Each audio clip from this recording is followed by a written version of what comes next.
Vaginismus is a very painful pelvic floor muscle disorder that can make vaginal insertion completely impossible. And sometimes insertion is possible, but it is so painful that it is unbearable to tolerate.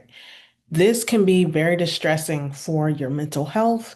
It can impact relationships negatively. And of course, it can impact just your overall pelvic health because it can make exams that you may need for pelvic health diagnoses impossible. So, in this video, I'm going to explain to you what vaginismus is. We're going to go a little bit deeper onto what vaginismus is. Then we're going to talk about what causes this condition to happen. And then, of course, the treatment and what's available in terms of resolving vaginismus for good. So, my name is Dr. Janelle. I'm also known as the Vagina Rehab Doctor on Instagram, TikTok, even on my podcast. I go by Vagina Rehab Doctor. I'm a pelvic floor physical therapist who specializes in vaginismus. So, my company, we focus just on this one condition because we want to see as many people as possible claim freedom in their bodies and buttery, pain-free sex. So, getting back to what vaginismus is. Vaginismus is a pelvic floor muscle disorder. And out of all of the pelvic floor muscles, there are muscles that surrounds the opening of your vagina, your your vagina, sorry. So the vagina has muscles that surround it, and that surrounding muscle is called your vaginal sphincter. It's also referred to as the bulbocavernosus muscle. Okay, so it surrounds the opening, and with vaginismus, that muscle doesn't open very well because the muscles that surround it are pretty much closed way too tight. So when you go and try to insert something inside of the vagina, it can feel like you're hitting a brick wall. Have you ever experienced that sensation of the brick wall feeling? Well, that's not actually a wall. You have no wall down there.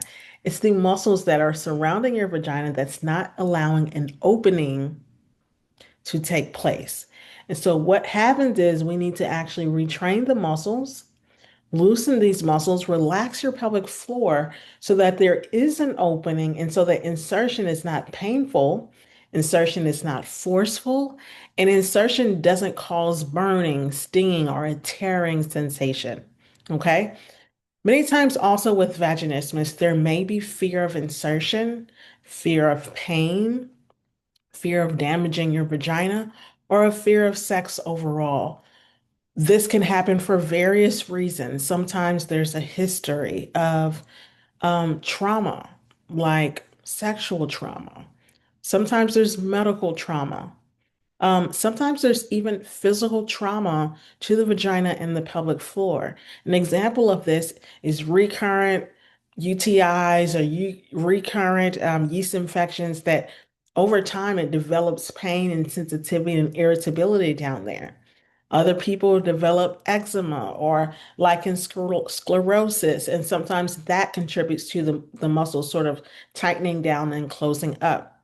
But for many people, the cause can also remain unknown. So if you're dealing with vaginismus and you're having a difficult time achieving intercourse, tampon insertion, or even getting a pelvic exam with your OBGYN, I want you to know that sometimes we can try and figure out the causes, but for many people that are dealing with vaginismus, the cause may be unknown. So maybe you don't have any trauma in your past.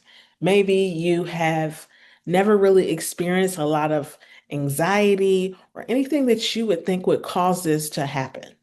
Another thing that I do know as a pelvic floor therapist that specializes in vaginismus is that it can be very common in conservative cultures, in Eastern cultures, and also in religious communities.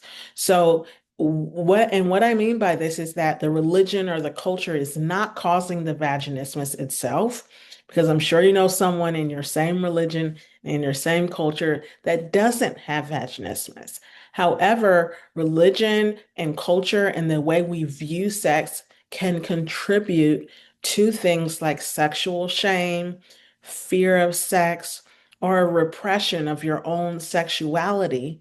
And sometimes that can contribute to fear and muscle guarding, right? So the muscles tightening and being pretty tight, which can prevent sex from happening or insertion from happening without pain.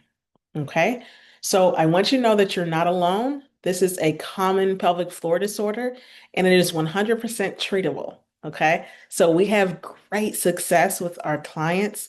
We have a 90% success rate with our one-on-one clients. So I can tell you that there is hope for you and you are not alone and you're not weird. You're dealing with a common issue that many people just don't publicly talk about. Okay. So let's talk more about some of the symptoms. What are some of the signs and the things that you're going to feel in your body for that confirmation of vaginismus? And then we're going to talk more about how this can actually be treated. Okay. So, number one, if you are having a difficult time with the first third of the vagina, meaning just getting through the door of the vagina feels the hardest, right? And sometimes once you get past that initial barrier, it may even feel like things just slip in. This is a common symptom of vaginismus. Another thing that we see with vaginismus is that you may feel an actual barrier, or it can feel like there's no vagina, there's no entrance. Some people even ask me Dr. Howell, Dr. Janelle, I just got my own name wrong. I just got married. So my name is Dr. Frederick now, but sometimes I slip up and say Howell. So some people will say, it feels like I don't have a vagina. I don't see the opening. Where's my vagina? The hole is so small. I don't know. And that is the actual muscle closure. Remember, the tighter a muscle is, the more hidden that hole will be. And it can literally feel like there is no vagina because you're not going to feel an opening. But as you start to do more of the things we're going to talk about with the treatment, you should start to see that that muscle starts to relax more. And so when you go to insert things into the vagina, some signs that things are improving would be decreased pain, decrease resistance. It's not taking you as long to insert that dilator or your finger or your tampon. And so these are all great signs. Other symptoms of vaginismus could just be that you feel like you have to force your way into the vagina. Like you feel like your body is literally shutting down and telling you no to insertion, no matter how bad you want to insert into your vagina. Okay, there's an actual barrier that you're feeling. It can be very painful. And for some people, they don't have pain, but they just feel that barrier, like that stopping point. Okay, so these are all very common symptoms and signs of vaginismus. The four main things that people generally notice a problem with are tampons, not being able to insert it at all, or extreme pain with insertion. Two, finger can't get in, or a finger feels like severe, sharp pain, sometimes like burning pain. Another thing that people may find difficulty with is the speculum at your OBGYN. So maybe they have to use that the child speculum, or maybe they have to put you under laughing gas or anesthesia, or sometimes they're not able to do it at all. Okay. The other thing that we commonly see is, of course, intercourse. You're going to have sex with your partner, and even if you feel safe, aroused, excited, if the muscles are not opening enough to allow your partner to come in, then intercourse will remain impossible or severely painful. But let's talk about the treatment because vaginismus is 100% treatable. And just because you may not have found success in the past, that doesn't mean that it will continue to be your future. And I just want to encourage you to receive that because healing is possible for you. I've seen it so many times. I mean, we've worked with women who have had vaginismus for 20 years, for 10 years, for 5 years, and they've gone to multiple doctors, counselors, therapists. They've done Botox, they've done dilators, they've done pelvic floor therapy. And when they come and work with us, we're able to help them generally in just 2 to 3 months. So let's talk about some of the treatment options that you have. Okay. Number one, you can do nothing. And I say that because sometimes you're in a season of your life where you're not able to face it. You're not able to treat it. You don't want to focus on it. Maybe it brings up too much emotions. And that's well and okay. You probably will get to a point though where you want to fix this. Okay. Another treatment option is exercises at home and dilation. So these are dilators. These are silicone, but there's also plastic dilators out there that are just fine as well. And what these do is they slowly stretch your pelvic floor muscles so that you have more space inside of your vagina so that sex, tampons, and pelvic exams are not painful and are absolutely possible. And that's the goal. You want sex and insertion to feel easy, natural, and buttery. So like smooth, it just sort of slides on in, right? So doing exercises at home is a great treatment option in dilation. I will say that sometimes self-treating can take the longest. So trying to do it by yourself is definitely possible, but because this is a medical condition, having expert and professional help to guide you on how to manage the pain, how to know when you're going up on your dilator or you should be, and also just knowing different methods to try for that severe tightness and closure that's down there can be absolutely game changer when you have a professional on your side that actually knows about vaginismus. Okay. Another treatment option is in-person pelvic floor therapy. So before I started my own business, right now, everything that we do is remote. We don't need to see anyone in person because we've developed this telehealth model that doesn't even require an in-person visit. But before I came and started working on my own and doing this remote care model, I used to work in person and as a pelvic floor physical therapist, and it would take generally 8 months around that time to help someone overcome their vaginismus. But that's an option for you. So while I highly believe in the remote model, specifically with a pelvic floor therapist who specializes in vaginismus and sexual pain. So I want to be clear, you can go to an in-person pelvic floor therapist and they're not super familiar with vaginismus, or maybe they're not as skilled in treating vaginismus. That's not the same thing as working with a pelvic floor therapist that is a specialist in this one condition. Okay. So we're not the same, even if you've done pelvic floor therapy in the past. So in-person pelvic floor therapy is an option for you. Many times you have different payment options, whether it be insurance or out of pocket.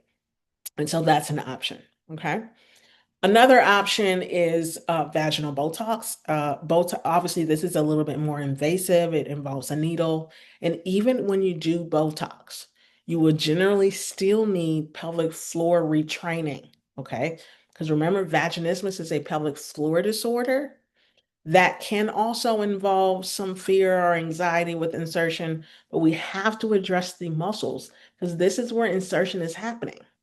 So if we don't address the pelvic floor, get that pain out, get that tension out, many times the active insertion can still be anxiety provoking. It can feel frustrating and disappointing for not just you, but your partner if you're in a relationship as well. So in-person pelvic floor therapy is a route, but then the vaginal Botox generally lasts around 3 months before it wears off. So if you're getting Botox, that's great, but you still need to address your pelvic floor muscles because your pelvic floor is a part of your holistic healing. All right. And then lastly, I gotta let you know that we treat vaginismus without you leaving your home. When I say we, I mean my team at Vagina Rehab Doctor. So it's myself, it is my colleagues, Dr. Tina, Dr. Nirja, and together we treat vaginismus remotely.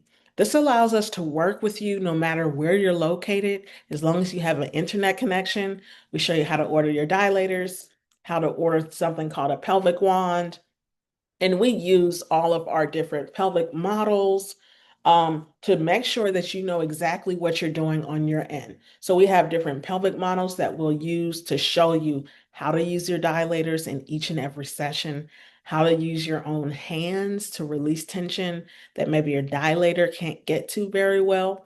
And of course, we move with you and show you the different exercises that can also help you release your pelvic floor, decrease pain, and increase your confidence, right? So if you're feeling afraid of your body or afraid of sex, This is a very common symptom with vaginismus, but I want you to know that there is healing and there is help for you.